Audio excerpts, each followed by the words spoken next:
Как есть Каки, ивент в Trackmania Nations Forever, который длится 1 месяц. Для него отбирают 75 очень сложных и необычных карт, и цель участников — финишировать их как можно больше в течение месяца. Финиш засчитывается только при игре в онлайне на официальных серверах, что создает очень уникальную атмосферу, когда сотни людей собираются вместе, обсуждают карты, трюки и события, окружающие этот ивент. Как есть Каки Reloaded — это тот же самый ивент, только для самой последней Trackmania. Они чередуются между собой, и после Как есть Каки 7 пришло время Каки Reloaded 3. Лично я ни разу не принимал участие в ивентах, ни как игрок, ни как маппер, но начиная с Как есть Каки 4 мне очень нравилось смотреть стримы по ним. Yes! И сейчас я решил, что все-таки хочу попробовать сделать карту для Каки. Если вдруг кого-то смущает или смешит это название, то оно означает ровно то, что вы думаете. Началось все с вдохновения. Так как ивент очень популярный, на Каки Reloaded 3 было отправлено свыше 400 карт, у карты должна быть хорошая идея, чтобы быть конкурентоспособной. Эта идея мне пришла при просмотре пресс-форвард карты от La Bomba, где машина делает оборот на 360 градусов на ледяной стенке. С этой идеей я и открыл редактор. Первые наброски были настолько плохие, что от них ничего не сохранилось. Я там экспериментировал с пластиком, водой, дёртом, но достаточно быстро все забросил. В итоге лучшим решением оказалось самое простое — просто прыжок в ледяную стенку. Теперь к самой идее. Как заставить игроков сделать полный разворот на стенке? Моей самой первой мыслью было бустеры. Если проезжаешь их по направлению, то они ускоряют, если против — замедляют. Однако если проезжаешь обратный бустер задом, то ты почти полностью игнорируешь его эффект. С одним из недавних апдейтов были как раз добавлены удобные для этого предметы. Класс. Теперь блокируется проезд по стенке прямо, но при этом боком тебя может выкинуть высоко наверх, что можно заабузить. Поставим декоративные изогнутые балки, чтобы заблокировать и эти пути. Теперь вопрос, что делать дальше. Здесь у меня было очень много вариантов. Первый — это Quarter Pipe, прыжок с разворотом на 180 градусов и приземлением на стенку. Второй — это приземление на Quarter Pipe, потом wallride и прыжок на пластик. Третий — это Quarter Pipe, ледяной поворот на 180 и потом еще прыжок куда-то. Но все эти варианты как-то не сочетались с началом. Я начал смотреть в сторону фриблок режима и пришел к этому варианту. Играться приятно и можно получить интересные результаты. Я решил работать с этим, но внезапно уперся в ограничение по высоте карты. Мне было лень пускать всю карту и заново проезжать все чекпоинты, поэтому я решил продолжить так. Сделал приземление на обычный квартерпайп и настало время думать над финишем. Я сделал прыжок на узкую ледяную платформу без возможности поворота и финиш.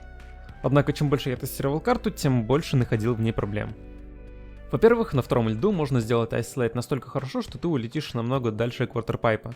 Во-вторых, в конце из-за низкой скорости ты можешь остановиться на платформе и набрать скорость, чего я хотел избежать. Я попытался пофиксить это, сделав нет управления не триггером, а целым блоком, но даже это не помогло. Я быстро накидал декорации и уже думал оставить карту в таком состоянии, даже понаделал красивых скриншотов, но в последний момент решил переделать. Я продолжил эксперименты с приземлением от первого wallride и через какое-то время нашел крутое сочетание блоков, и дальше процесс уже пошел достаточно линейно. Я решил продолжить идею с разворотами на льду, добавил реверс-бустеры и начал экспериментировать с различными прыжками. Изначально финиш был сразу после прыжка, но я посчитал, что это слишком просто. Потом придумал приземление на балке с ресетами, но тоже как-то не понравилось. Ну и затем добавил ледяной бустер и уже после него ринг-финиш, что стало финальным вариантом. Также нашел интересный момент, когда у тебя инвертируется управление, если ты отжимаешь кнопку газа после отключения двигателя. Если кнопка газа зажата, то для разворота обратно нажимается клавиша влево, а если не зажата, то вправо. Я очень хотел найти способ использовать это, но, к сожалению, не вышло. Я потестировал карту и остался ей доволен, так что настало время для декораций. Мне не понравилась моя прошлая идея с наклонными деревяшками, поэтому, недолго думая, я решил запихнуть карту в коробку. Идеей было сделать акцент освещения на карте, а декорации оставить в темноте, что, как по мне, выглядит достаточно неплохо. Я решил выбрать номер для карты 171, ну и настало время для ее подтверждения.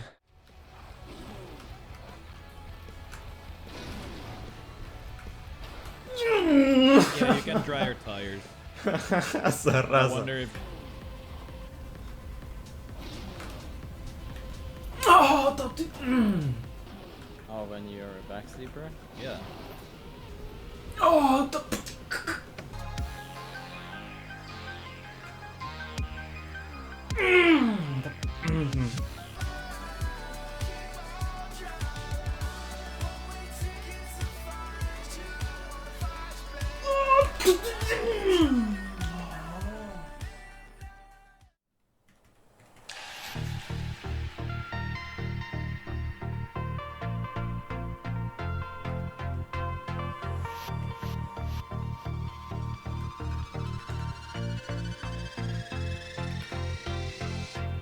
Есть!